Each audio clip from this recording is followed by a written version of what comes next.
Shalom everyone. I am Samata, a student of the Holy Torah at ACTC Seminary. ప్రియమైన స్నేహితులారా, ఈ వారం తోరా గ్రంథంలో 4వ పర్ష వయేరా. వయేరా అంటే మరియు అతడు ప్రత్యక్షమాయెను అని అర్థం. ఇది సెఫర్ బెరెషిత్ ఆదికాండంలో 4వ పర్ష. ఈ పర్ష యొక్క రెండవ అలియా బెరెషిత్ లేదా ఆదికాండము 18వ అధ్యాయం 15వ వచనం నుండి 33వ వచనం వరకు. ఈ రెండవ అలియాలో సారా తన నవ్వును ఎలోహిం వినిన తర్వాత భయంతో నేను నవ్వలేదు అని చెప్పి నిరాకరిస్తుంది. కానీ ఎలోహిం నువ్వు నిజంగా నవ్వావని చెబుతాడు. ఆ తర్వాత ముగ్గురు మనుషులు అక్కడ నుండి సొదొమ వైపు వెళ్లడం ప్రారంభిస్తారు మరియు అబ్రహాం వారిని సాగనంపుతాడు.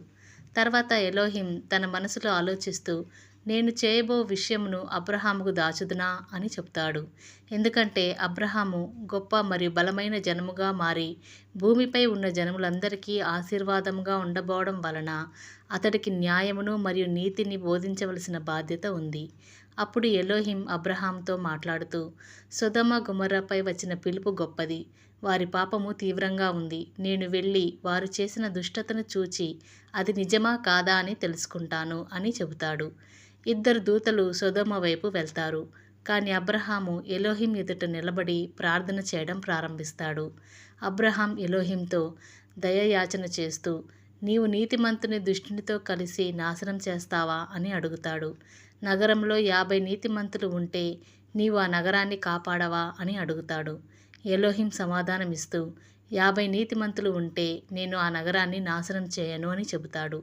అబ్రహాం వినమ్రతతో మాట్లాడుతూ 45, 40, 30, 20 చివరికి 10 నీతిమంతులు ఉన్నా కూడా నీవు కాపాడతావా అని అడుగుతాడు. ప్రతిసారి ఎలోహిం అవును, 10 మంది నీతిమంతులు ఉన్నా నేను నాశనం చేయను అని సమాధానమిస్తాడు. ఈ భాగము అబ్రహాం యొక్క ప్రార్థన మరియు దయగల హృదయాన్ని, ఎలోహిం యొక్క న్యాయమును మరియు కరుణను చూపిస్తుంది. ఆయన నీతిమంతులను దుష్టులతో కలిసి నాశనం చేయడానికి సిద్ధం కాదు అని తెలుపుతుంది. ప్రియమైన స్నేహితులారా, మరిన్ని తోరా పాఠాల కోసం మా యూట్యూబ్ ఛానల్ను సబ్స్క్రైబ్ చేయండి. షలోమ్ లెహిత్రోత్.